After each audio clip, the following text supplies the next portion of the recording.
The night my name slipped out of my mouth and landed somewhere I couldn't take back, I realized my life had already been quietly rearranged by the people who loved me most. I had always thought transformation happened loudly, with arguments and slammed doors, with ultimatums sharp enough to cut. But my change began in softer ways. Glances held a second too long, expectations never spoken out loud, a gentle pressure that felt like care until it started shaping me. I'm telling this now because when I look back, I can see how every moment was a thread, and together my family was already weaving me into someone else before I ever noticed the pattern forming. I grew up believing I was invisible in my own house, the quiet one who didn't disrupt the emotional weather. My siblings had roles carved out early, one the achiever, one the rebel, one the caretaker. I floated between them, praised for being easy, for adapting, for never pushing back. What no one realized was that adaptability can slowly become surrender if you aren't careful. When my family needed someone gentle, someone presentable, someone who could soften the edges of tense gatherings, I was always there. I learned to listen, to anticipate moods, to smooth over discomfort. I learned, without knowing it, to perform. The first time my mother asked me to help her choose an outfit for a family event, it felt ordinary. She stood in her room, light pouring across dresses laid out like options for a future I didn't yet recognize. "You have a good eye," she said casually, and something warmed in my chest. Being useful felt good. Being trusted felt even better. When she laughed at my suggestions and asked me to hold a necklace up to her neck, I didn't think about why my hands were steady or why the mirror reflected a version of me that felt strangely complete standing there. I only knew that for the first time, I wasn't invisible. Those moments multiplied. My sisters began pulling me into their conversations, asking my opinion not as an afterthought but as a deciding voice. "You understand this stuff," they'd say, meaning emotions, presentation, the quiet language of expression. At family dinners, my father would smile and joke that I was the peacemaker, the one who could talk to anyone. Compliments stacked up, each one shaping me, nudging me toward a version of myself that fit neatly into the space my family seemed to be clearing. I didn't resist, because resistance would have meant admitting I felt something deeper stirring under my skin. The first piece of clothing meant for me was framed as practicality. A costume for a themed gathering, nothing serious, nothing permanent.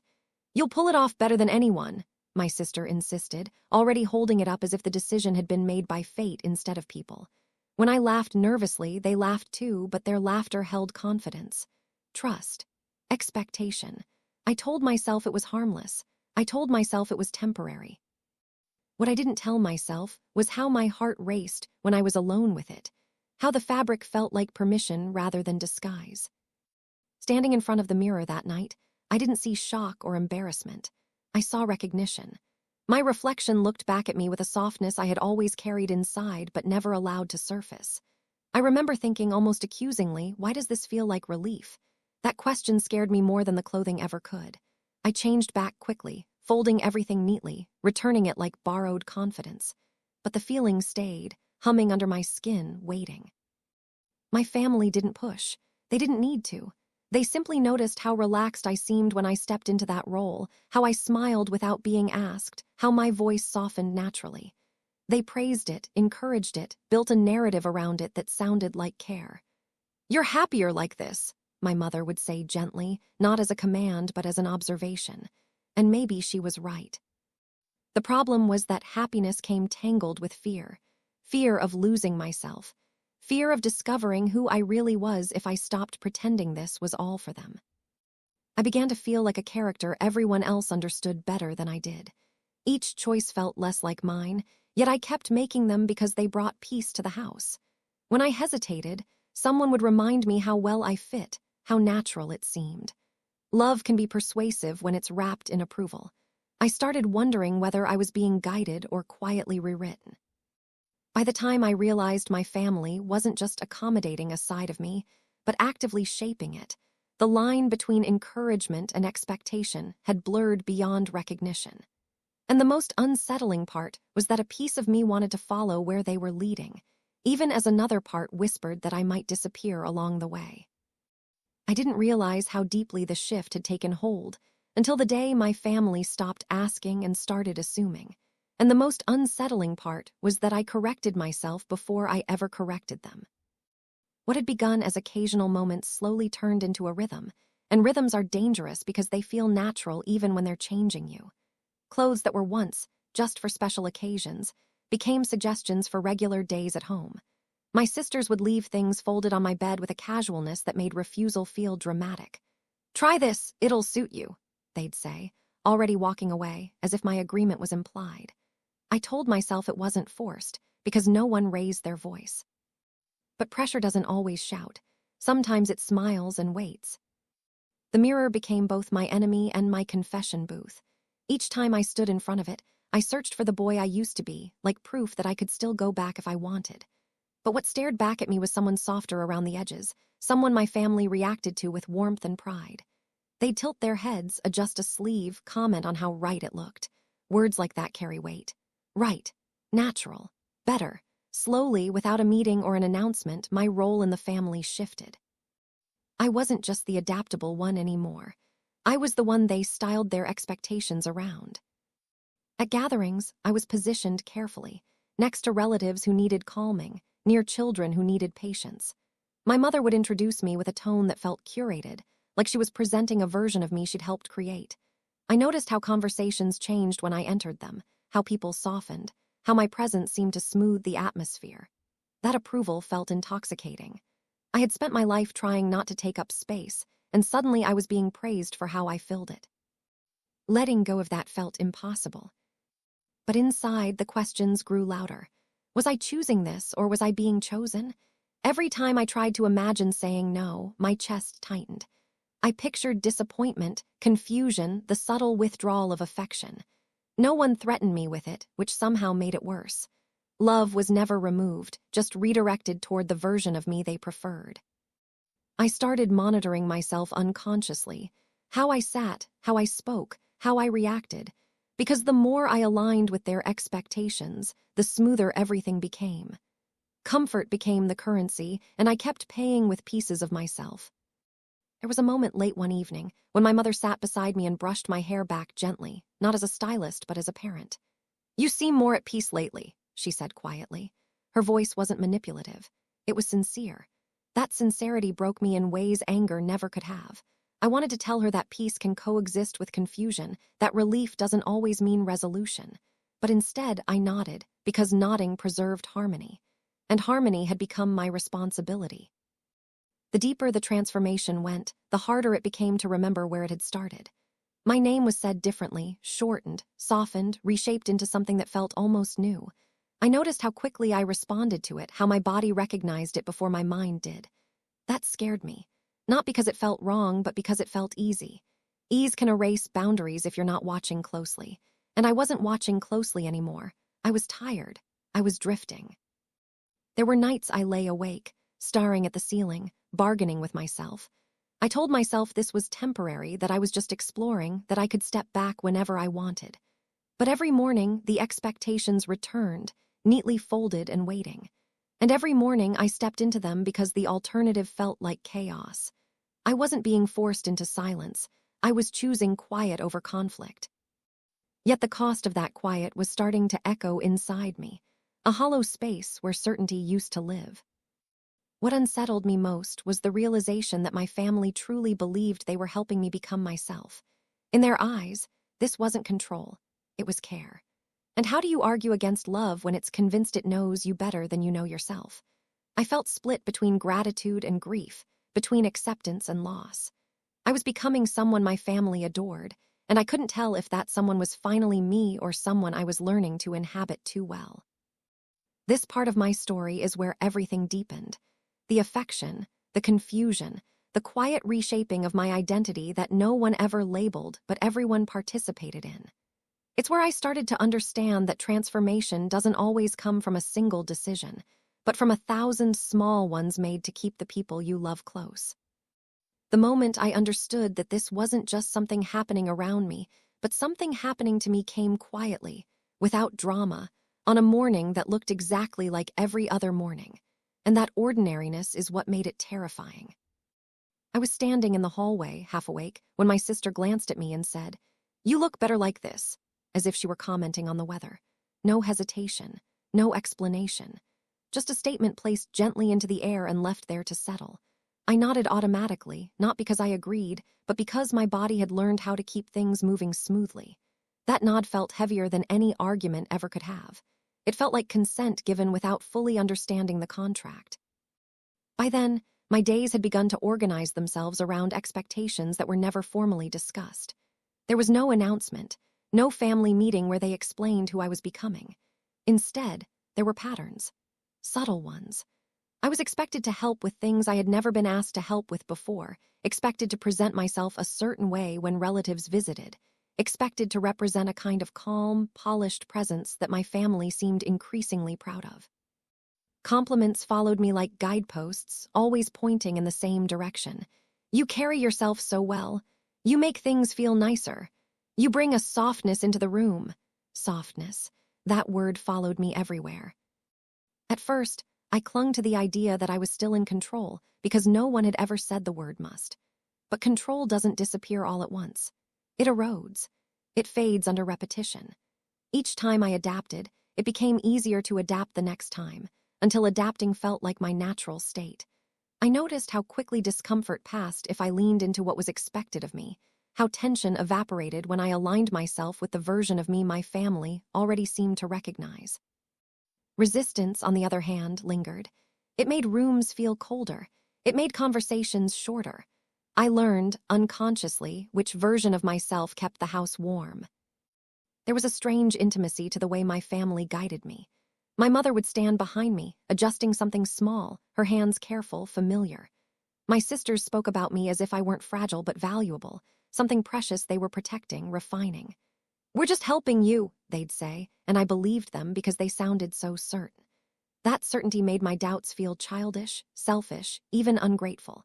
I told myself that love sometimes knows better than fear. I told myself that if this felt calming, maybe it was right. But at night, when the house was quiet and no one was watching, I felt the weight of what I was losing. I missed the anonymity of my old self, the freedom of not being curated. I missed not thinking about how I looked or how I came across. I missed being undefined.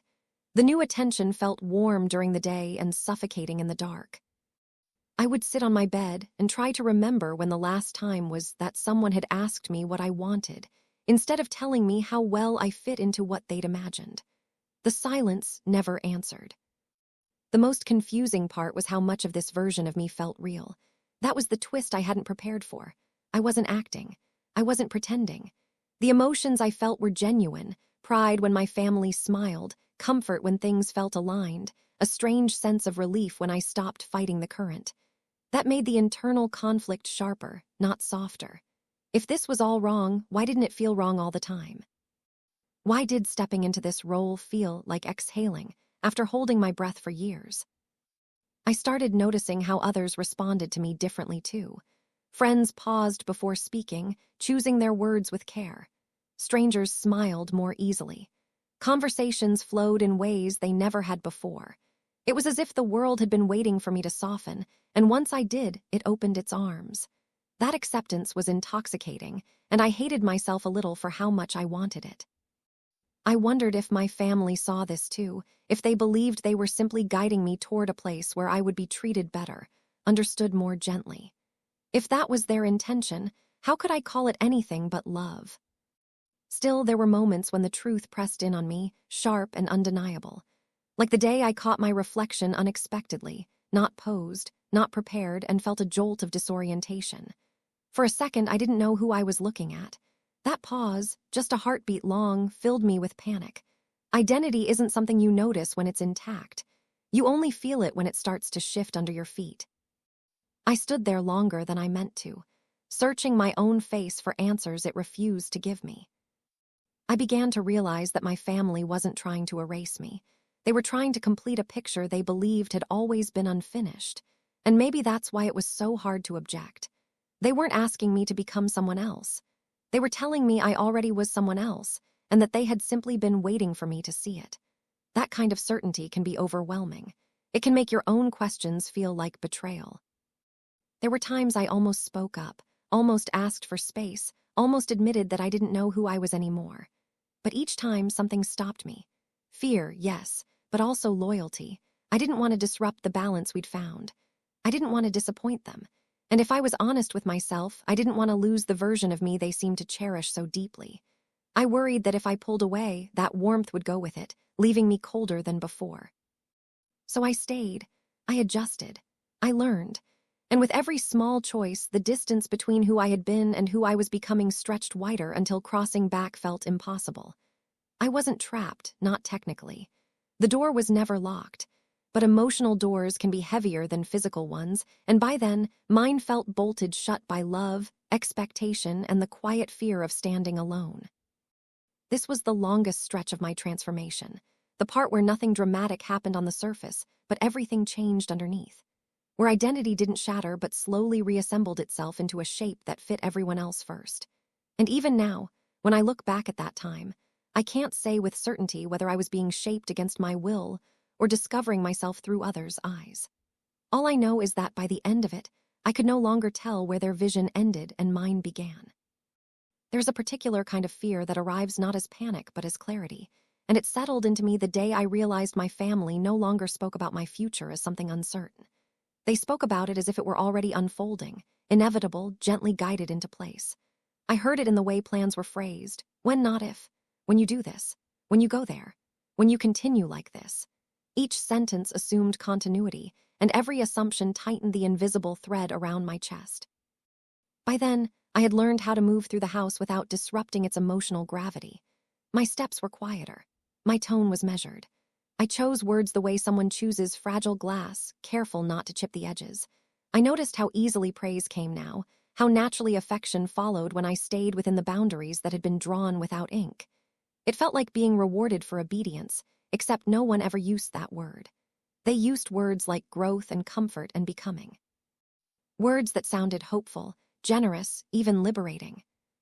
But something inside me resisted being summarized so neatly. I started keeping my thoughts to myself, not because I was hiding something shameful, but because I was afraid that once spoken, they would be explained away. My doubts had a habit of dissolving under my family's reassurance. "You're overthinking," they'd say kindly. "You always do this." And maybe I did.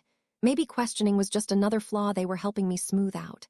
Still, the doubts returned every night, more organized than before, lining up like questions waiting for permission to exist. The hardest moments were the quiet ones shared with my father. He wasn't expressive, never guided or suggested, but his approval carried a weight the others didn't. When he smiled at me, when he nodded as if everything finally made sense, I felt both seen and pinned in place. He never said much, but silence can be its own kind of agreement. I wondered if he believed this path would make my life easier, safer, if he thought this version of me would move through the world with fewer bruises. The thought that my transformation might be rooted in protection made it harder to question. How do you argue against someone trying to keep you from harm? I began to notice the language I used when thinking about myself. It shifted subtly, like a compass recalibrating without my consent. I described myself differently in my head, less rigid, more fluid, less defined by what I had been. That change wasn't entirely unwelcome. In fact, it came with relief. Letting go of old expectations felt like setting down a heavy bag I hadn't realized I was carrying. But relief doesn't automatically mean truth. Sometimes it just means surrender. Social situations became tests I didn't know I was taking. Every interaction felt like a mirror reflecting back not who I was, but who people believed I was. And the more consistently they reacted to me in this new way, the more that reflection solidified. Identity, I learned, is not just internal. It's negotiated. It's reinforced. It's shaped by repetition. I was being rehearsed into myself by the people around me, and the performance was becoming muscle memory. There were moments of quiet rebellion, though I never named them as such. A choice delayed. A preference kept private. Small acts of preservation that only I recognized. They didn't change the course of things, but they reminded me that some part of me still existed outside the narrative my family had written. Those moments felt fragile, like sparks I shielded with my hands, afraid the slightest breeze would snuff them out. I didn't know what I'd do if they disappeared completely. The strangest realization came when I acknowledged that my family wasn't wrong about everything. I was more expressive now. I was more connected. I felt things more clearly, more deeply. The emotional range I had been praised for wasn't an invention. It was a door they had helped open. And that complicated everything.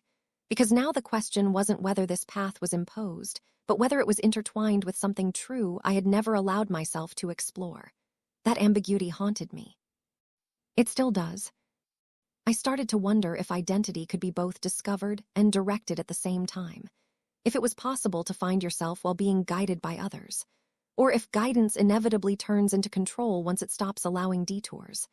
I didn't have answers. I only had the growing awareness that whatever I was becoming, it wasn't happening in isolation. It was happening in relationship, in expectation, in love that felt both nurturing and confining.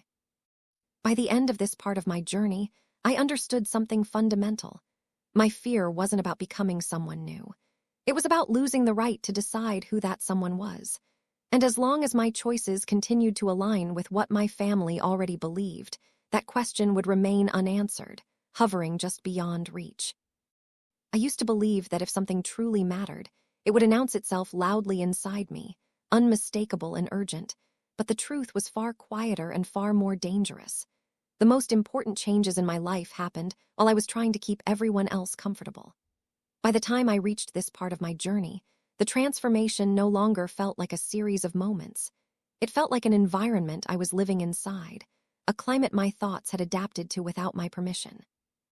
There was a day when I caught myself thinking ahead the way my family did, planning my actions not around my own instincts, but around how they would react. That realization landed like a sudden drop in an elevator. I wasn't just responding to expectations anymore. I was anticipating them, shaping myself in advance so nothing sharp or awkward ever had to surface. I had become efficient at being acceptable. That efficiency scared me more than resistance ever had, because it meant the process was working. My inner voice changed during this time. It softened, not in tone but in authority. It stopped issuing clear objections and started negotiating instead. It's not that bad, it would say. You're safe here. Safety became the justification for everything. Emotional safety, social safety, familial safety. I began to realize how powerful that word is when you've spent your life avoiding conflict. Safety can convince you to trade pieces of yourself one by one, especially when everyone around you insists you're finally doing well. The house itself felt different, as if it recognized me in this form more than it ever had before. Conversations flowed through me. Decisions circled back to me. I was consulted, relied upon, positioned as a stabilizing presence. That role fed something deep inside me, the need to be needed, to matter without being disruptive.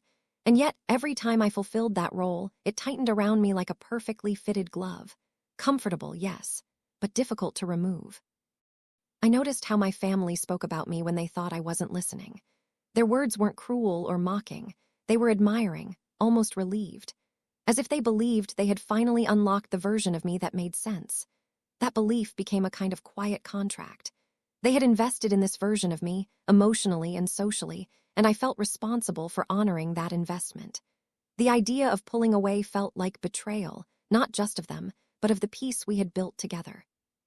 There were moments when the weight of it all pressed so hard on my chest that I had to step outside just to breathe. I'd stand alone, letting the air ground me, trying to remember what it felt like to exist without being observed, evaluated, gently guided. In those moments, I felt grief, not sharp, but heavy. Grief for the simplicity of not having to think about who I was becoming. Grief for the boy who never questioned whether love came with conditions, even unspoken ones. And yet, alongside that grief was something else, something that complicated everything, a sense of alignment I couldn't fully deny. I felt more emotionally awake than I ever had before. I understood people better. I expressed myself more openly. I wasn't hiding behind indifference or silence anymore. Those changes were real, and they mattered.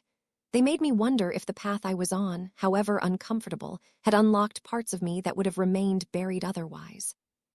That possibility kept me from rejecting everything outright. It kept me suspended between acceptance and resistance, unable to fully commit to either. My family began speaking with a confidence that felt final. Not aggressive, not demanding, just assured. They treated my direction as settled, my role as established. When I hesitated, it was met with confusion rather than opposition, as if hesitation itself was unexpected. That reaction taught me something important. My transformation had become normalized. What once required encouragement now required no discussion at all.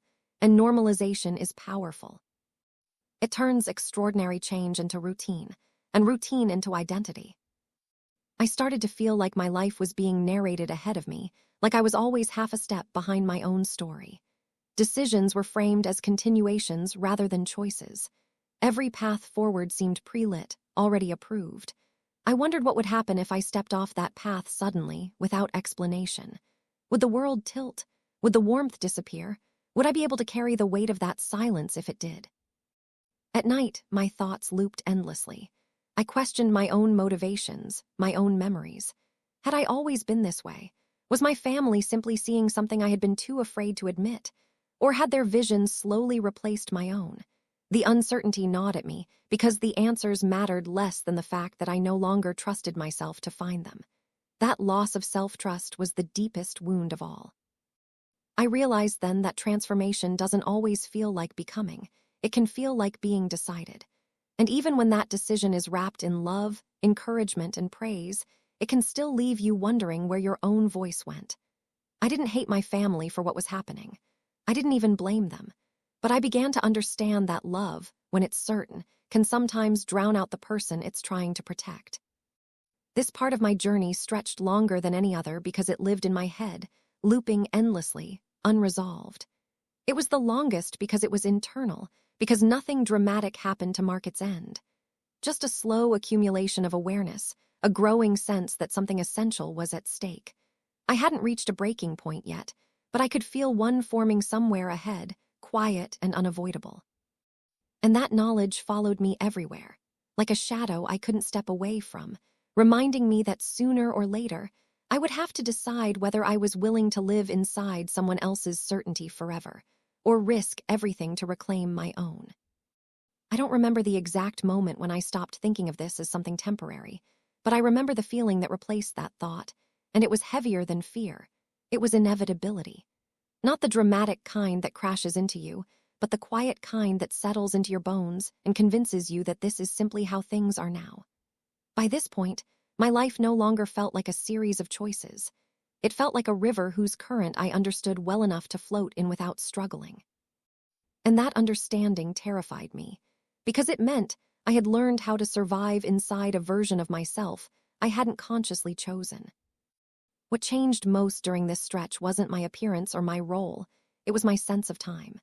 The past began to feel distant and unreliable, like a story I had heard once but couldn't fully remember. When I tried to picture myself before all of this began, the image came blurred, softened at the edges, as if my mind were gently discouraging the comparison.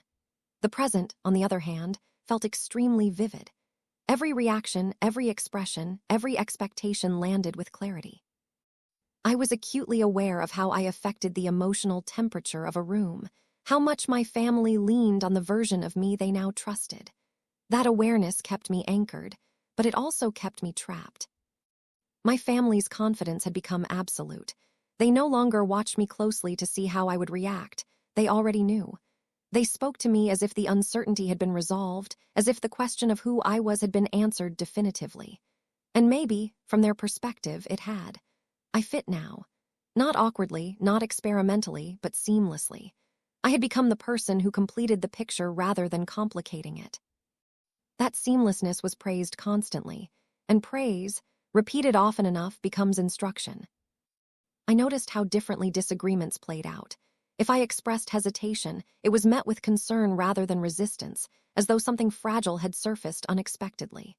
"Are you okay?" they ask, not angrily, not defensively, but with genuine worry. That worry carried its own kind of pressure. It implied that stepping outside the role they knew meant stepping into danger, confusion, instability. I didn't want to be the source of that worry. I didn't want to be the problem that needed fixing, so I learned to phrase my doubts carefully, or not at all. The world outside my family reflected this shift back to me. People responded to me with an ease I wasn't used to, and I responded in kind. Social interactions became smoother, less confrontational, more emotionally nuanced. I was listened to more closely. I was trusted more quickly. Those responses reinforced everything my family believed, and they made it harder to argue with the results. When the world treats you better for being someone new, it's difficult not to question whether that newness is actually progress. I wondered how much of my resistance was rooted in fear of change rather than truth. Still, there were moments, rare, fleeting, when the weight of it all became too much. Moments when I felt like I was watching my life from a slight distance, as if I were both participant and observer. In those moments, I noticed how carefully my reactions were calibrated, how instinctively I prioritized harmony over honesty. I realized that I had become fluent in a language I never consciously chose to learn, and that fluency made forgetting the old language dangerously easy. That realization left me hollow for days at a time. What complicated everything was the absence of cruelty. There was no villain here. No one was trying to hurt me. My family wasn't enforcing rules or issuing ultimatums. They were nurturing what they believed was my truest self.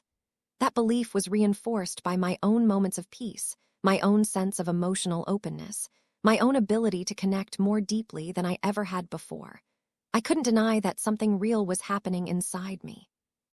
But reality doesn't automatically equal autonomy, and that distinction began to matter more than anything else. I started asking myself harder questions, ones I had avoided because I was afraid of the answers. If I were alone, completely alone, without anyone watching or expecting, who would I be? Would this version of me still emerge? Or would I slowly drift back toward something less defined, less curated? I didn't know. And the fact that I didn't know felt like an emergency I was expected to ignore.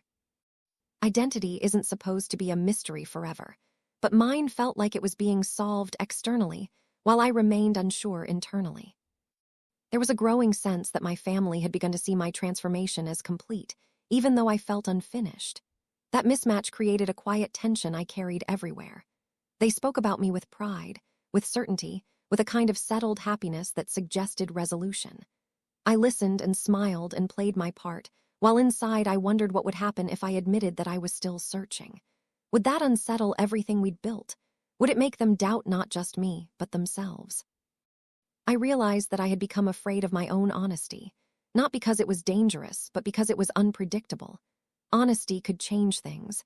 It could reopen questions everyone else believed were closed, and I didn't know if I had the strength to hold the consequences of that. Love had shaped me carefully, patiently, and I was terrified of what might happen if I pushed back against it. I didn't want to lose the closeness we had found. I didn't want to step into isolation again. I didn't want to be unseen. And yet, beneath all of that fear, something else was growing, quiet but persistent. A need, not to reject who I was becoming, but to claim it on my own terms. I began to understand that the real conflict wasn't between my past and my present. It was between guidance and ownership, between being supported and being decided for. I didn't want to undo the journey. I wanted to author the next chapter. That realization didn't come with a plan. It didn't come with courage or certainty. It came with exhaustion. The exhaustion of holding two truths at once, that my family loved me deeply and that their certainty was slowly suffocating me. That exhaustion marked the beginning of something new, even if I didn't yet know what shape it would take. This part of my story is the longest because it's where everything paused without stopping, where I lived inside the tension without resolving it, where I learned that transformation isn't just about becoming, it's about deciding who gets to name what you've become. And by the end of this stretch, I knew one thing with absolute clarity. Sooner or later, I would have to speak, not to reject the love around me, but to reclaim myself within it. I used to think that silence was neutral, that it was simply the absence of conflict, but I learned, slowly, painfully, that silence is an action, and when you repeat it often enough, it becomes a choice that shapes your life more decisively than any spoken word. By the time I reached this final stretch of my journey, I wasn't afraid anymore in the sharp, trembling way I once had been. What I felt instead was a deep, steady exhaustion, the kind that comes from holding yourself in place for too long, from maintaining a version of calm that asks you to stay still even when something inside you is ready to move. That exhaustion brought clarity, not the dramatic kind that arrives with certainty and bold declarations, but a quieter understanding that settled into me one morning as I watched sunlight creep across my room. I realized that if I continued the way I had been, careful, agreeable, always aligning before being asked, I wouldn't just lose my voice. I would forget that it had ever been mine to use. And that frightened me more than disappointing anyone ever could. I began paying closer attention to the small, ordinary moments that made up my days. I noticed how my family spoke with confidence about me, not maliciously, not dismissively, but conclusively. They spoke as if the question of who I was had already been answered, as if the journey had reached its destination, and all that remained was maintenance. I noticed how often I nodded along, how instinctively I adjusted myself to fit their certainty. Those adjustments no longer felt invisible. They felt deliberate, and once I could see them clearly, I couldn't unsee them. What hurt the most was not the feeling of being guided, but the realization that my family truly believed they were helping me rest inside myself. In their eyes, the uncertainty I still carried was a relic of an older version of me, something they thought I had already outgrown. They saw my transformation as a resolution, a settling, a happy ending.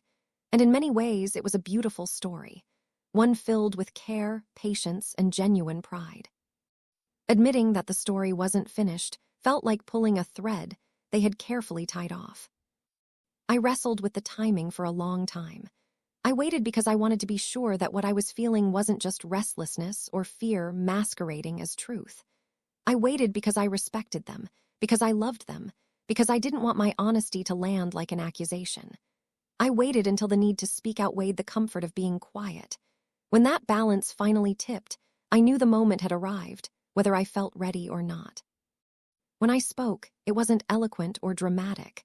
It didn't sound like a speech or a declaration. It sounded like someone carefully laying something fragile on a table and hoping it wouldn't shatter. I told them I was grateful, not in the polite, reflexive way I had mastered, but sincerely, deliberately. I acknowledged the ways they had supported me, the ways they had seen things in me I had struggled to recognize myself. I told them that parts of who I had become felt real and meaningful, that I wasn't rejecting the journey we had shared. Then I said the part I had been holding back for so long.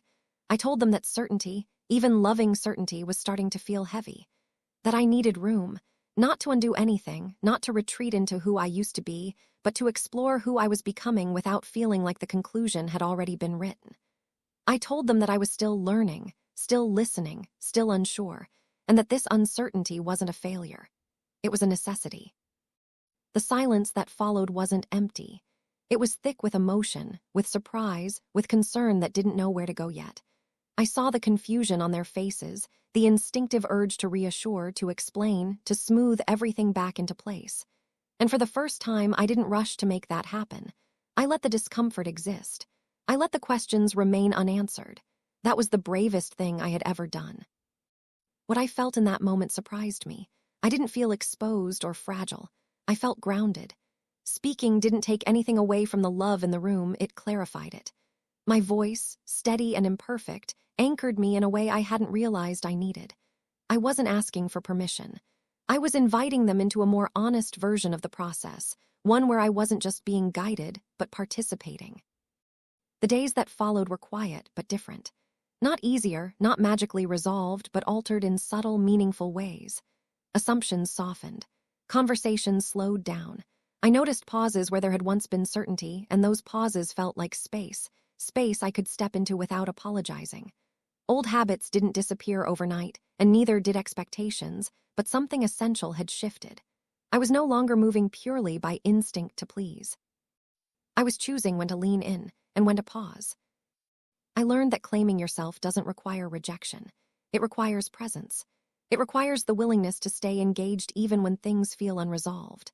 I learned that love can survive uncertainty, and that guidance doesn't have to end for autonomy to begin. Most of all, I learned that identity isn't something you reach once and then defend forever. It's something you negotiate, revise, and return to, again and again, especially when it has been shaped in relationship with others. Looking back now, I don't describe my story as something that was taken from me or forced upon me. That would erase my own silences, my own compliance, my own moments of genuine alignment.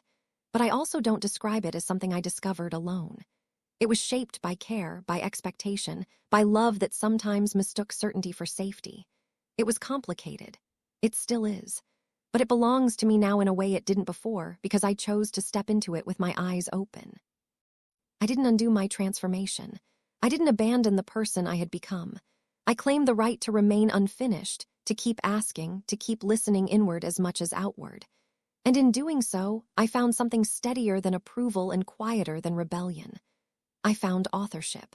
Not over every outcome, not over every reaction, but over my own voice. That, more than anything else, became my freedom. The ending didn't arrive with celebration or certainty, and it didn't close the door on anything the way endings are supposed to. It arrived as a quiet understanding that settled into me over time, the kind you only recognize after it has already taken root. I realized one evening, sitting alone while the house hummed softly around me, that I no longer felt like I was disappearing. That feeling, so familiar it had once felt permanent, was gone. In its place was something steadier, less dramatic but far more real, a sense of presence. I began to understand that my story was never about choosing one version of myself over another. It was about reclaiming the space to breathe between them. For a long time, I had believed that clarity meant certainty, that peace meant knowing exactly who I was and where I was going. But clarity, I learned, can also mean honesty. Peace can mean allowing yourself to exist without forcing conclusions. The pressure to resolve everything had been just another expectation I carried quietly, and setting it down felt like releasing a long-held breath. My family didn't suddenly change, and neither did I. Love rarely transforms overnight. But the dynamic softened. They began to look at me with curiosity instead of assumption, and I began to meet their concern without shrinking myself to make it easier for them. There were still moments of misunderstanding, still habits that resurfaced without warning, but I no longer felt erased by them. I could feel myself standing inside those moments rather than folding around them. That difference mattered more than any dramatic declaration ever could have. I noticed how my internal world had changed too. The constant self-monitoring eased.